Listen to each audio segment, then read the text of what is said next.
Bismillahirrahmanirrahim. Assalamualaikum warahmatullahi wabarakatuh.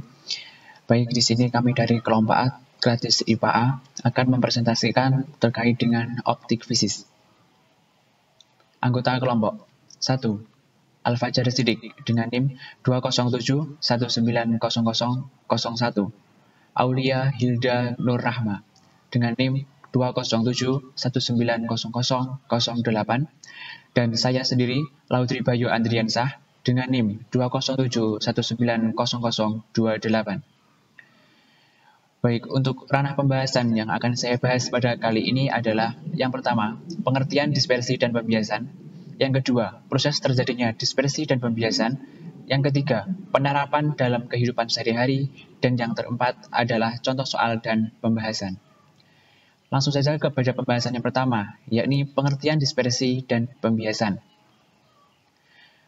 Dispersi cahaya adalah suatu proses penguraian cahaya polikromatik menjadi cahaya monokromatik. Jadi, dispersi cahaya ini adalah suatu proses penguraian cahaya polikromatik atau cahaya putih yang menjadi cahaya monokromatik atau warna-warna yang beragam. Selanjutnya adalah pembiasan cahaya. Pembiasan cahaya adalah pembelokan gelombang cahaya yang disebabkan adanya perubahan kelajuan gelombang cahaya ketika cahaya merambat melalui zat yang indeks biasnya berbeda. Jadi pembiasan cahaya ini adalah suatu pembelokan gelombang cahaya. Jadi kalau dispersi adalah proses penguraian cahaya, jika pembiasan itu adalah proses pembelokan gelombang cahaya. Dispersi cahaya. Dispersi yang terjadi pada prisma akan membentuk spektrum warna pelangi. Spektrum warna pelangi berasal dari cahaya putih yang diuraikan menjadi warna pelangi. Cahaya putih merupakan cahaya polikromatik, sedang cahaya pelangi adalah cahaya monokromatik dengan panjang gelombang yang berbeda-beda antara satu warna dengan warna yang lainnya. Selanjutnya adalah spektrum warna monokromatik. Jadi masing-masing warna di dalam warna monokromatik itu memiliki hal yang berbeda-beda, yakni dari sudut deviasi, indeks biasnya, frekuensi, dan panjang gelombang. Yang bisa kita lihat dalam tabel berikut. Cahaya merah, oranye, dan kuning itu memiliki sudut deviasi yang kecil. Indeks biasnya juga kecil, frekuensi yang kecil, tetapi panjang gelombangnya adalah besar. Sedangkan warna hijau, biru, nila, dan ungu memiliki sudut deviasi, indeks bias, dan frekuensi yang besar, sedangkan panjang gelombangnya memiliki panjang gelombang yang kecil. Selanjutnya adalah proses dispersi cahaya. Jadi bagaimana sih dispersi cahaya itu dapat berlangsung? Kita lihat pada diagram kali ini. Cahaya masuk itu akan diteruskan dan kemudian dibelokkan atau diuraikan menjadi warna pelangi. Ada warna merah, jingga, kuning, hijau, biru, nila, dan ungu. Kemudian, pembahasan selanjutnya adalah pembiasan cahaya. Nah, pembiasan cahaya ini merupakan proses pembelokan cahaya melalui medium dengan kerapatan yang berbeda. Jadi ada dua medium, yakni nantinya akan dapat membelokkan cahaya. Pembiasan cahaya ini sangat ditentukan oleh indeks bias bahannya. Jadi indeks bias dari bahan itu juga menentukan bagaimana pembiasan cahaya akan terjadi. Selanjutnya adalah indeks bias suatu zat, merupakan perbandingan cepat rambat cahaya pada udara dengan cepat rambat cahaya pada medium atau zat lainnya. Pembiasan cahaya pada prisma akan membentuk sudut deviasi yang merupakan perpanjangan sinar datang dengan yang meninggalkan prisma. Adapun proses pembiasan cahaya, kita lihat pada diagram kali ini, yakni ada sinar datang, itu akan dibelokkan secara simetris ya. Kemudian akan menghasilkan sinar keluar, seperti berikut. Nah, jadi pada pembiasan cahaya ini, cahaya datang itu akan dibelokkan menjadi sinar keluar. Jadi sinar datang akan dibelokkan menjadi sinar keluar yang akan memiliki sudut deviasi. Selanjutnya adalah sudut dispersi dan sudut deviasi. Nah, di sini ada dispersi cahaya, pembiasan cahaya. Nah, dari dispersi cahaya ini terdapat sudut deviasi dengan rumus deviasi sama dengan n-1 kali beta. Sedangkan sudut deviasi pada pembiasan cahaya itu dirumuskan dengan deviasi sama dengan I1 ditambah R2 dikurangi beta. Sudut dispersi yakni sudut dispersi sama dengan N2 dikurangi N1 kalikan beta. Kemudian di dalam pembiasan cahaya ada deviasi minimum, di mana apabila sudut deviasi atau betanya itu lebih dari 15 derajat, maka dapat dirumuskan dengan sin deviasi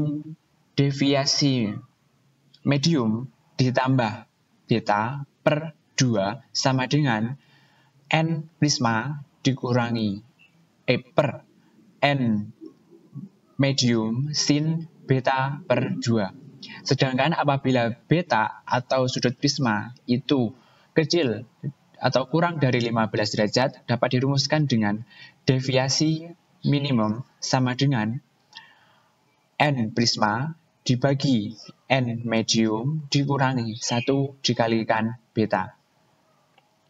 Yang selanjutnya adalah penerapan dispersi dan pembiasan dalam kehidupan sehari-hari. Yang pertama adalah penerapan dispersi dalam kehidupan sehari-hari. Nah, di sini saya mengambil contoh ada peristiwa terjadinya pelangi. Nah, biasanya setelah hujan, terus kemudian diikuti ada panas, maka berkemungkinan itu akan menimbulkan pelangi. Jadi cahaya matahari itu akan menembus permukaan tetesan air yang besar, maka cahaya tersebut akan diuraikan menjadi warna-warni pelangi. Jadi cahaya tersebut akan diuraikan yang tadinya cahaya polikromatik menjadi cahaya monokromatik. Yang kedua adalah contoh penggunaan hologram. Nah, hologram ini akan memadukan sinar cahaya yang koheren sehingga mampu menghasilkan cahaya yang membuat objek gambar. Jadi dapat memuat objek gambar. Jadi di hologram tersebut akan menghasilkan cahaya yang dapat memuat objek gambar. Yang selanjutnya adalah difraksi lampu jalan. Nah, apabila kita amati dengan kain, maka cahaya dari lampu jalan itu akan terurai ke segala arah. Jadi, ini merupakan adalah contoh penerapan dispersi dalam kehidupan sehari-hari. Yang selanjutnya adalah penerapan pembiasan dalam kehidupan sehari-hari. Nah, di sini saya mengambil contoh adanya peristiwa fata morgana.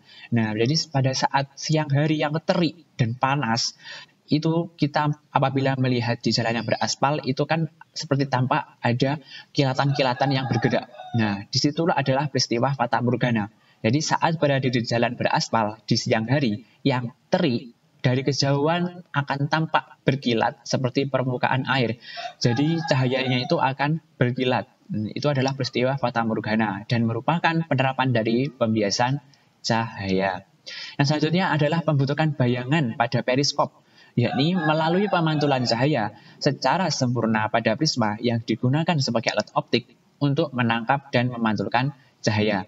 Yang selanjutnya adalah peristiwa dasar kolam yang dangkal. Nah, jadi apabila kita ada di kolam renang, itu kan kita bisa melihat dasar dari kolam renang tersebut itu akan tampak dangkal dan akan tidak tampak seperti dalam. Nah, hal ini merupakan penerapan dari pembiasan cahaya, yakni air yang jernih pada kolam akan dapat membiaskan cahaya yang masuk.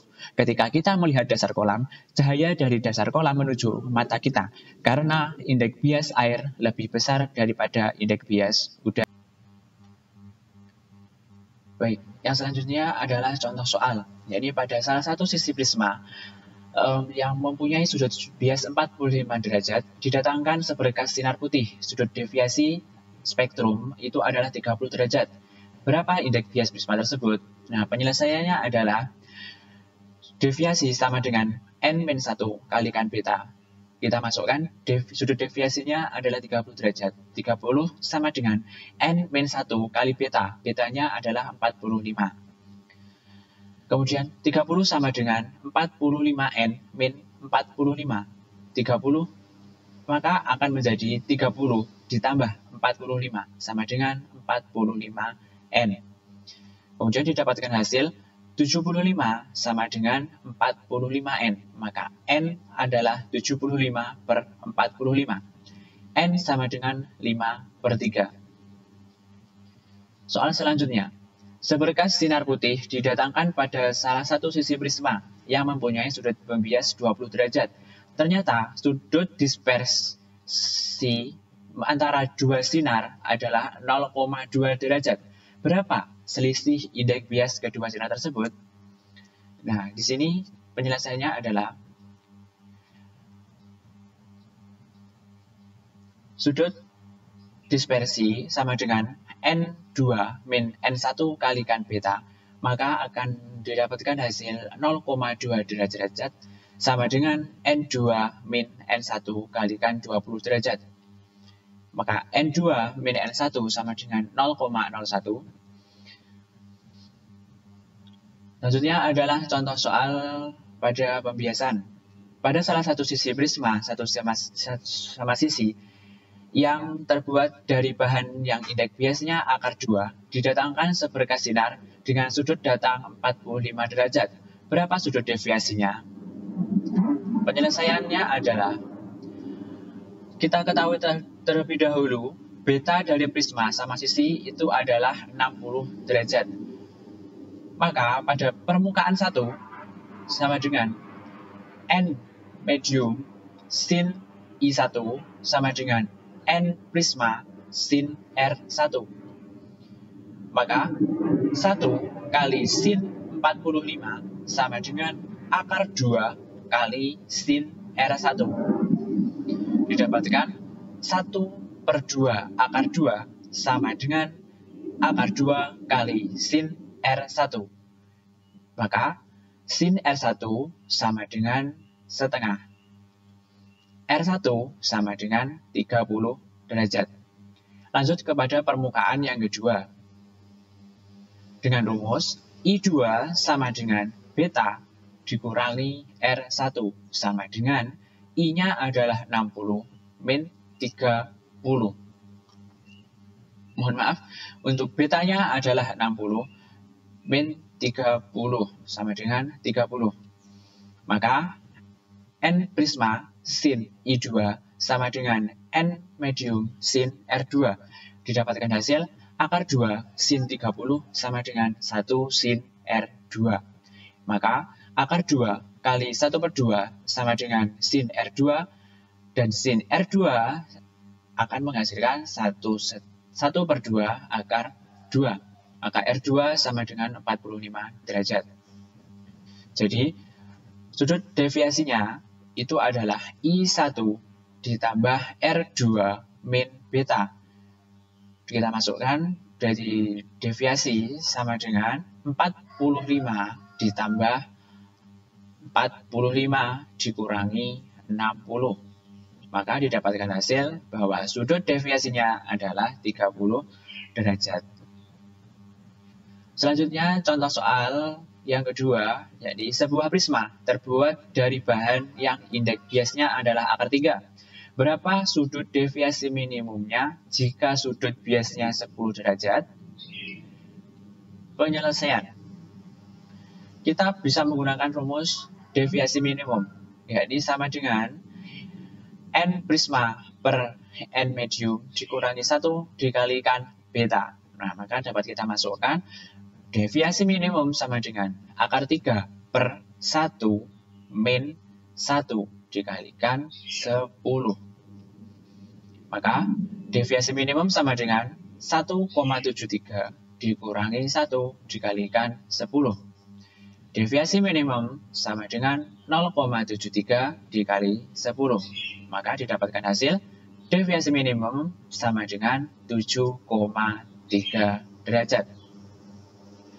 Baik, demikian yang dapat saya sampaikan. Ada kekurangan, saya mohon maaf. Selanjutnya akan disampaikan oleh rekan saya. Kepada rekan saya persilahkan. Assalamualaikum warahmatullahi wabarakatuh. Perkenalkan, saya Al-Fajar Sidik. Pada kesempatan kali ini saya akan menjelaskan tentang interferensi cahaya dan polarisasi cahaya. Jadi interferensi cahaya adalah perpaduan gelombang cahaya koheren yang menghasilkan pola terang dan gelap. Pola terangnya disebut pola konstruktif dan pola gelapnya disebut pola destruktif. Jadi syarat dari interferensi cahaya adalah kedua gelombang itu harus koheren, yaitu memiliki frekuensi dan amplitudo yang sama serta harus memiliki beda fase yang tetap. Lalu selanjutnya ada interferensi satu celah sempit. Di sini ada ilustrasinya, di mana D adalah lebar dari celah, lalu panah-panah ini adalah cahaya yang masuk, lalu cahaya 1, 2, dan 3 ini adalah cahaya yang sudah masuk, ada yang lurus dan ada yang berbelok. Jadi yang lurus ini akan berpusat pada titik O dan menjadi pola terang, lalu yang berbelok ini akan berpusat di titik P dan akan menjadi pola gelap. Lalu selanjutnya ada rumus persamaan, yaitu D per 2 sin theta sama dengan lambda per 2 atau sin theta sama dengan lambda per D. Pola maksimalnya atau pola terangnya yaitu D sin theta sama dengan dalam kurung 2K min 1 setengah kali lambda, lalu pola minimalnya atau pola gelapnya yaitu D sin theta sama dengan K lambda. Dengan K sama dengan tadi cahaya 1, 2, 3, dan seterusnya. Lalu D sama dengan lebar celah. Theta itu adalah sudut difraksi, jadi sudut yang terbentuk ketika ditarik garis tegak lurus dari cahaya yang berbelok tadi ke pusat cahaya. Lalu lambda adalah panjang gelombang cahaya. Lalu selanjutnya ada interferensi dua celah sempit. Jadi di sini ilustrasinya ada D yaitu jarak dari celah 1 ke celah 2. Lalu S1 adalah celah 1 dan S2 adalah celah 2. Lalu theta ini adalah sudut difraksi dan K ini adalah orde atau nomor terang. P adalah jarak dari terang pusat atau terang yang di tengah sendiri ini ke K, K1, K2, atau K3, atau seterusnya. Lalu L ini adalah jarak dari sumber cahaya ke layar. Lalu selanjutnya adalah rumus pola maksimumnya atau rumus pola terangnya yaitu K lambda sama dengan dP per L. Pola minimal atau pola gelapnya yaitu dalam kurung K min setengah lambda sama dengan dP per L, di mana K adalah orde, lambda adalah panjang gelombang, P adalah jarak dari K ke terang pusat, L adalah jarak terang pusat ke layar. Itu. Lalu interferensi selaput tipis. Jadi di ilustrasinya ini ada cahaya yang datang, lalu dia masuk ke minyaknya ini sebagai selaput tipis, sehingga cahaya ada yang dipantulkan dan ada yang dibiaskan. Nah, cahaya yang dibiaskan ini akan membentuk sudut R, lalu ketika dia masuk melewati minyak, ada yang diteruskan lagi dan ada yang dipantulkan lagi. Nah, yang dipantulkan ini akan kembali lagi ke udara dan dibiaskan lagi, di mana ketika dibiaskan ini akan membentuk pola terang dan pola gelap. Di situ terjadi interferensi cahaya. Lalu ada persamaannya yaitu delta S sama dengan 2ND cos R. Pola maksimalnya atau pola terangnya delta S sama dengan M min setengah lambda. Lalu pola minimalnya adalah delta S M lambda. Di mana delta S adalah selisih lintasan, N adalah indeks bias lapisan tipis, D adalah ketebalan lapisan tipis, R adalah sudut, M adalah pola ke M atau yang tadi kita sebut dengan K1, K2, dan seterusnya atau D. Dan lambda adalah panjang gelombang di luar lapisan tipis. Jadi lambdanya ini dihitung dari ketika cahayanya itu kembali lagi ke udara. Gitu. Lalu ada contoh soal interferensi. Soalnya yaitu pada percobaan Young digunakan celah ganda berjarak 1 mm. Diketahui jarak celah ke layar adalah 2 meter. Celah dikenai cahaya monokromatik dengan panjang gelombang 1,2 kali 10 min 6 meter. Tentukan jarak antara terang pusat, pola gelap ketiga pada layar. Jadi rumusnya yaitu K min setengah lambda sama dengan dP per L. Lalu P-nya kita tarik ke depan. P sama dengan dalam kurung K min setengah lambda L per D. P sama dengan dalam kurung 3 min setengah kali 1,2 kali 10 pangkat 6 pangkat min 6 maksudnya kali 2 kali 10 pangkat min 3. Lalu P sama dengan 5 per 2 kali 1,2 kali 10 pangkat min 6 kali 2 kali 10 pangkat min 3. Lalu P sama dengan 6 kali 10 pangkat min 3 meter. Jadi kalau kita buat ke milimeter, yaitu jadinya P sama dengan 6 milimeter. Lalu selanjutnya ada polarisasi cahaya. Polarisasi ini adalah terserapnya sebagian arah getar gelombang sehingga gelombangnya hanya memiliki satu arah getar saja. Lalu di ilustrasinya ini, di sini ada 3 panel ya. Panel pertama sebagai polarisator, panel kedua dan ketiga sebagai analisator. Atau bisa juga ditambah lebih banyak panel lagi ke belakang dan akan menjadi berperan sebagai analisator. Di mana I0-nya ini adalah sumber cahaya, I1-nya adalah cahaya ketika melalui polarisator, dan I2, I3 adalah cahaya yang telah masuk ke analisator. Jadi rumusnya adalah intensitas cahaya pada polarisator yaitu I1 atau cahaya yang telah masuk ke polarisator tadi sama dengan setengah dari I0 atau cahaya mula-mula. Lalu selanjutnya intensitas cahaya pada analisator. Jadi ketika melalui analisator dia menjadi I2. Menghitungnya yaitu I1 cos kuadrat theta 2. Jadi yang berpengaruh di sini adalah sudutnya. Lalu I3 adalah I2 cos kuadrat theta 3. I4 adalah I3 cos kuadrat theta 4 dan seterusnya. Lalu ada contoh soalnya, yaitu jika sudut antara polarisator dan analisator adalah 60 derajat, tentukan intensitas cahaya yang ditentukan dari polarisator ke analisator. Jawabannya yaitu I1 sama dengan setengah I0 cos kuadrat theta, I1 sama dengan setengah I0 cos kuadrat 60, I1 sama dengan setengah I0 dalam kurung setengah pangkat 2, lalu I1 sama dengan setengah I0 kali seperempat, lalu I1 sama dengan 1/8 atau 0,125 I0. Terima kasih. Assalamualaikum warahmatullahi wabarakatuh. Perkenalkan, nama saya Aulia Hilda Nurrahmah. Pada kesempatan kali ini saya akan menjelaskan mengenai difraksi. Difraksi sendiri merupakan suatu peristiwa pelenturan cahaya.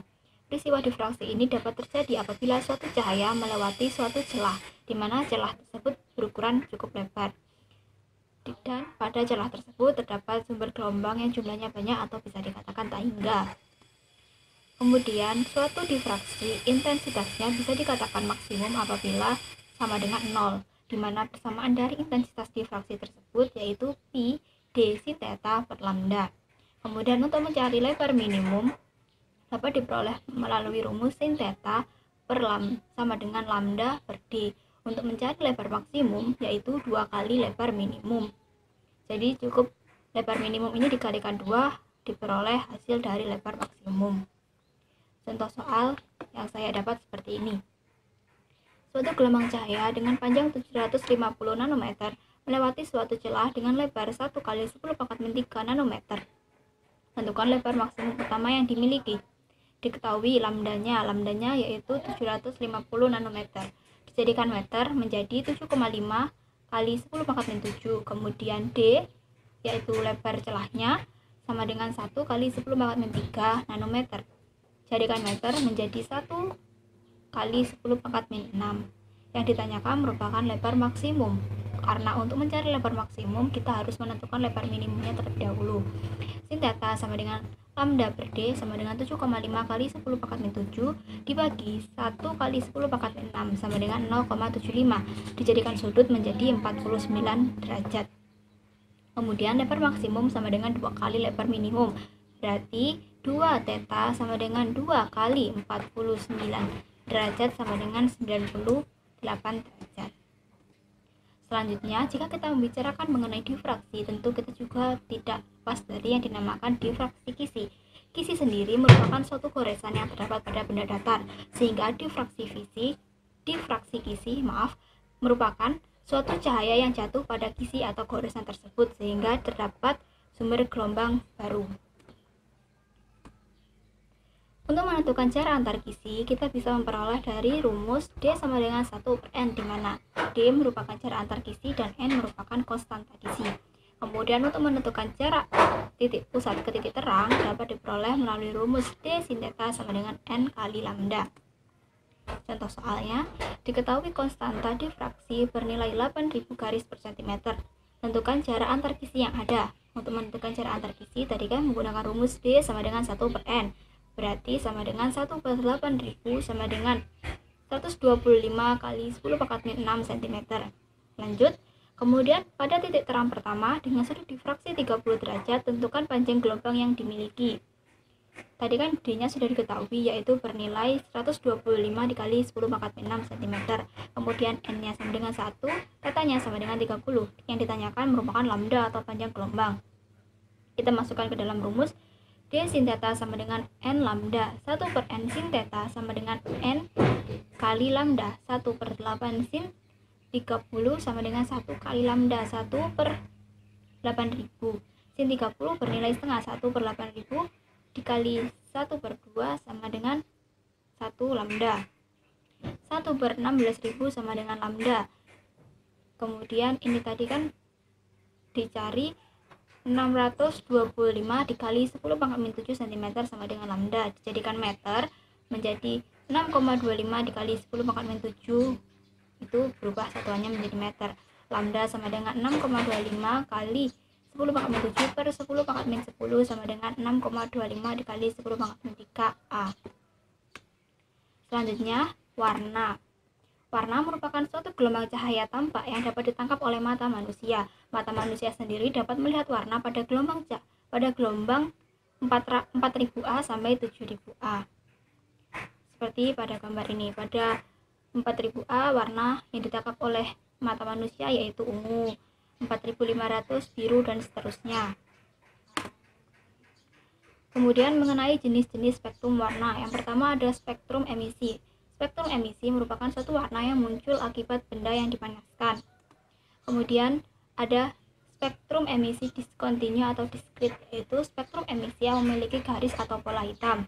Kemudian spektrum emisi kontinu merupakan spektrum emisi yang tidak memiliki garis atau pola hitam, seperti pada gambar. Yang atas merupakan spektrum kontinu, sedangkan yang bawah merupakan spektrum diskrit. Berikutnya merupakan spektrum absorpsi, yaitu penyerapan warna benda oleh cahaya putih sehingga dihasilkan cahaya dengan warna yang sesuai benda. Seperti ini, yaitu ketika ada cahaya putih disinarkan kepada gelas yang berwarna merah, maka cahaya yang dihasilkan dapat berwarna merah. Sekian yang dapat saya sampaikan, kurang lebihnya saya mohon maaf. Assalamualaikum warahmatullahi wabarakatuh.